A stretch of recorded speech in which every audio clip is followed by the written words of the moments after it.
ಈಗ ಹೆಂಗಾಗಿದೆ ಅಂದ್ರೆ ನಾವು ರಾಜಕಾರಣಿಗಳನ್ನ ಪ್ರಶ್ನೆ ಮಾಡ್ತೇವೆ. ನಾವು ಇಲ್ಲಿ ಪಕ್ಷವನ್ನ ಉದ್ದೇಶವಾಗಿ ಇಟ್ಕೊಂಡು ನಾವು ಯಾವ ಪಕ್ಷ ಆಗಿರ್ಬೋದು, ಬಿಜೆಪಿ, JDS, ಕಾಂಗ್ರೆಸ್, ಯಾವುದೇ ಪಕ್ಷ ಅಧಿಕಾರಕ್ಕೆ ಬರಲಿ, ಆದ್ರೆ ನಮಗೆ ಬೇಕಾಗಿರೋದು ಆರೋಗ್ಯದ ಹಕ್ಕು. ಅದು ಒಂದೇ. ಯಾಕೆ ಅಂತಂದ್ರೆ ಇದನ್ನ ಸಾರ್ವಜನಿಕರು ಪ್ರಶ್ನೆ ಮಾಡಬೇಕು. ಈಗ ನಾವು ಸುಮ್ಮನೆ ಇದ್ರೆ ಅಯ್ಯೋ ನಮ್ಗೆ ಯಾಕಪ್ಪ ಬೇಕು, ಅಯ್ಯೋ ಅವ್ರು ಏನೋ ಹೇಳ್ತಾರೆ ಆರೋಗ್ಯದ ಹಕ್ಕಂತೆ, ನಮ್ಗೆ ಯಾಕೆ ಅಂತ ನೀವು ಕೂತ್ಕೊಂಡ್ರೆ ಅವ್ರ ಮನೇಲಿರೋರ್ಗೆ ಯಾರಿಗೋ ಒಬ್ರಿಗೆ ತೊಂದರೆ ಆಗುತ್ತೆ ಅಥವಾ ನಮಗೆ ತೊಂದರೆ ಆಗುತ್ತೆ. ಯಾರು ಜವಾಬ್ದಾರಿ ಹೊಡ್ತಾರೆ? ಈಗ ಡಾಕ್ಟರ್ಸ್ಗಳು ಹಂಗೆ ಆಗ್ಬಿಟ್ಟಿದೆ ಸರ್. ಇವಾಗ ನೀವೊಬ್ರು ಡಾಕ್ಟರ್ ಆಗಿದ್ದೀನಿ, ಈ ತರ ಹೇಳ್ತೀನಿ ಅಂತಲ್ಲ, ನಮ್ಮ ಕಣ್ಣಾರೆ ನೋಡಿದೀವಿ. ಕೆಲವೊಂದು ಹಾಸ್ಪಿಟಲ್ಗಳಲ್ಲಿ ಹೆಂಗಾಗಿರುತ್ತೆ ಅಂತಂದ್ರೆ ತಲೆನೋವು ಅಂತ ಅಂದ್ರೆ ಹೊಟ್ಟೆಗೆ ಟ್ರೀಟ್ಮೆಂಟ್ ಕೊಡ್ತಾರೆ, ಹೊಟ್ಟೆ ನೋವು ಅಂತ ಅಂದ್ರೆ ತಲೆಗೆ ಟ್ರೀಟ್ಮೆಂಟ್ ಕೊಡ್ತಾರೆ. ಅವ್ರು ನಿಜವಾಗ್ಲೂ ಡಾಕ್ಟರ್ ಓದಿದಾರ ಅಂತ ನಮ್ಗೆ ನಿಜವಾಗ್ಲೂ ಪ್ರಶ್ನೆ ಬರುತ್ತೆ ಸರ್.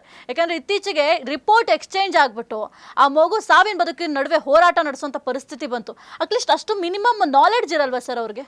ಇಲ್ಲ, ನಾಲೆಜ್ ಇರುತ್ತೆ. ಈಗ ಏನಾಗುತ್ತೆ, ಡಾಕ್ಟ್ರಿಗೆ ಈಗ ಲ್ಯಾಬ್ ರಿಪೋರ್ಟ್ ಕೊಟ್ಟಿರೋಂಥ ಲ್ಯಾಬ್ ಟೆಕ್ನಿಷಿಯನ್ನು ಮಾಡಿರ್ತಾನೆ ಟೆಸ್ಟನ್ನು, ಅವ್ನು ಏನು ರಿಪೋರ್ಟ್ ಕೊಡ್ತಾನೆ ಅದ್ರ ಮೇಲೆ ನನ್ನ ಟ್ರೀಟ್ಮೆಂಟ್ ಇರುತ್ತೆ. ಈಗ ಅವನು ತಪ್ಪು ಮಾಡಿದ್ದಕ್ಕೆ ನಾನು ಟ್ರೀಟ್ಮೆಂಟ್ ಅಂತ ತಪ್ಪಾಗುತ್ತೆ. ನಿಮಗೆ ನಾನು ಈಗ ಶುಗರ್ ಇದೆ ಅಂತ ನೀವು ಲ್ಯಾಬಿಂದ ರಿಪೋರ್ಟ್ ತಂದ್ರಿ, ನಾನು ಟೆಸ್ಟ್ ಮಾಡಿರಲ್ಲ ಅದನ್ನು, ಹೀಗಾಗಿ ಡಾಕ್ಟ್ರದ್ದು ತಪ್ಪಾಗಲ್ಲ, ಅಲ್ಲಿ ಟೆಕ್ನಿಷಿಯನ್ ತಪ್ಪಾಗುತ್ತೆ. ಅವ್ನು ಶುಗರ್ ಅಂತ ಕೊಟ್ಟಾಗ ನಾನು ಶುಗರ್ ಟ್ರೀಟ್ಮೆಂಟ್ನ ಕೊಟ್ಟಿರ್ತೀನಿ. ಈ ಥರದಾಗ ಇನ್ನು ಕೆಲವು ಸಾರಿ ಈಗ ಇನ್ನೊಬ್ಬರದ್ದು ಯಾರ್ದೋ ಹೆಸರು ಇರುತ್ತೆ, ಬ್ರೈನ್ ಹೆಮ್ರೇಜ್ ಆಗಿರೋದು ಬೇರೆ ವ್ಯಕ್ತಿನೇ, ಬಟ್ ರಿಪೋರ್ಟ್ ಇವನಿಗೆ ಕೊಟ್ಟಿರೋಂಥದ್ದು. ಇದೆಲ್ಲ ತುಂಬ ಮೆಡಿಕಲ್ ನೆಗ್ಲಿಜೆನ್ಸಿ ಅಂತಾರೆ. ಇನ್ನು ಕೆಲವರಿಗೆ ಭಾಳಷ್ಟು ಇನ್ನೊಂದು ಕೇಸಸ್ಗೆ ಈಗ HIV ಇರುತ್ತೆ, ಅವ್ರ ಬ್ಲಡ್ ತೊಗೊಂಡು ಇನ್ನೊಬ್ಬರಿಗೆ ಬ್ಲಡ್ಡನ್ನು ಟ್ರಾನ್ಸ್ಫ್ಯೂಸ್ ಮಾಡಿದ್ದು ಇದೆ. ಈ ಥರದ್ದು ಸಾಕಷ್ಟು ನೆಗ್ಲಿಜೆನ್ಸಿ ಆಗಿದೆ. ಇಂಥ ಮೆಡಿಕಲ್ ನೆಗ್ಲಿಜೆನ್ಸು ಸಾಕಷ್ಟು ಆಗ್ತಾ ಇರುತ್ತೆ.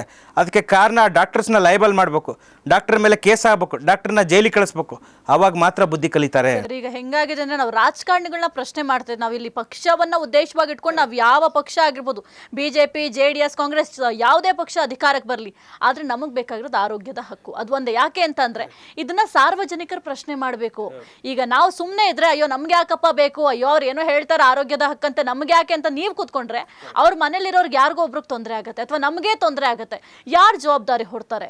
ಈಗ ಡಾಕ್ಟರ್ಸ್ಗಳು ಹಂಗೆ ಆಗ್ಬಿಟ್ಟಿದೆ ಸರ್. ಇವಾಗ ನೀವೊಬ್ರು ಡಾಕ್ಟರ್ ಆಗಿದ್ದೀನಿ, ಈ ತರ ಹೇಳ್ತೀನಿ ಅಂತಲ್ಲ, ನಮ್ಮ ಕಣ್ಣಾರೆ ನೋಡಿದೀವಿ. ಕೆಲವೊಂದು ಹಾಸ್ಪಿಟಲ್ಗಳಲ್ಲಿ ಹೆಂಗಾಗಿರುತ್ತೆ ಅಂತಂದ್ರೆ ತಲೆನೋವು ಅಂತ ಅಂದ್ರೆ ಹೊಟ್ಟೆಗೆ ಟ್ರೀಟ್ಮೆಂಟ್ ಕೊಡ್ತಾರೆ, ಹೊಟ್ಟೆ ನೋವು ಅಂತ ಅಂದ್ರೆ ತಲೆಗೆ ಟ್ರೀಟ್ಮೆಂಟ್ ಕೊಡ್ತಾರೆ. ಅವ್ರು ನಿಜವಾಗ್ಲೂ ಡಾಕ್ಟರ್ ಓದಿದಾರ ಅಂತ ನಮ್ಗೆ ನಿಜವಾಗ್ಲೂ ಪ್ರಶ್ನೆ ಬರುತ್ತೆ ಸರ್. ಯಾಕಂದ್ರೆ ಇತ್ತೀಚೆಗೆ ರಿಪೋರ್ಟ್ ಎಕ್ಸ್ಚೇಂಜ್ ಆಗ್ಬಿಟ್ಟು ಆ ಮಗು ಸಾವಿನ ಬದುಕಿನ ನಡುವೆ ಹೋರಾಟ ನಡೆಸುವಂತ ಪರಿಸ್ಥಿತಿ ಬಂತು. ಅಟ್ಲೀಸ್ಟ್ ಅಷ್ಟು ಮಿನಿಮಮ್ ನಾಲೆಡ್ಜ್ ಇರಲ್ವಾ ಸರ್ ಅವ್ರಿಗೆ? ಇಲ್ಲ, ನಾಲೆಜ್ ಇರುತ್ತೆ. ಈಗ ಏನಾಗುತ್ತೆ, ಡಾಕ್ಟ್ರಿಗೆ ಈಗ ಲ್ಯಾಬ್ ರಿಪೋರ್ಟ್ ಕೊಟ್ಟಿರೋಂಥ ಲ್ಯಾಬ್ ಟೆಕ್ನಿಷಿಯನ್ನು ಮಾಡಿರ್ತಾನೆ ಟೆಸ್ಟನ್ನು, ಅವ್ನು ಏನು ರಿಪೋರ್ಟ್ ಕೊಡ್ತಾನೆ ಅದ್ರ ಮೇಲೆ ನನ್ನ ಟ್ರೀಟ್ಮೆಂಟ್ ಇರುತ್ತೆ.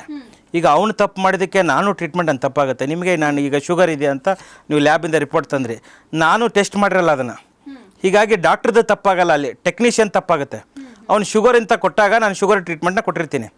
ಈ ಥರದಾಗ ಇನ್ನು ಕೆಲವು ಸಾರಿ ಈಗ ಇನ್ನೊಬ್ಬರದ್ದು ಯಾರ್ದೋ ಹೆಸರು ಇರುತ್ತೆ, ಬ್ರೈನ್ ಹೆಮ್ರೇಜ್ ಆಗಿರೋದು ಬೇರೆ ವ್ಯಕ್ತಿನೇ, ಬಟ್ ರಿಪೋರ್ಟ್ ಇವನಿಗೆ ಕೊಟ್ಟಿರೋಂಥದ್ದು. ಇದೆಲ್ಲ ತುಂಬ ಮೆಡಿಕಲ್ ನೆಗ್ಲಿಜೆನ್ಸಿ ಅಂತಾರೆ. ಇನ್ನು ಕೆಲವರಿಗೆ ಭಾಳಷ್ಟು ಇನ್ನೊಂದು ಕೇಸಸ್ಗೆ ಈಗ HIV ಇರುತ್ತೆ, ಅವ್ರ ಬ್ಲಡ್ ತೊಗೊಂಡು ಇನ್ನೊಬ್ಬರಿಗೆ ಬ್ಲಡ್ಡನ್ನು ಟ್ರಾನ್ಸ್ಫ್ಯೂಸ್ ಮಾಡಿದ್ದು ಇದೆ.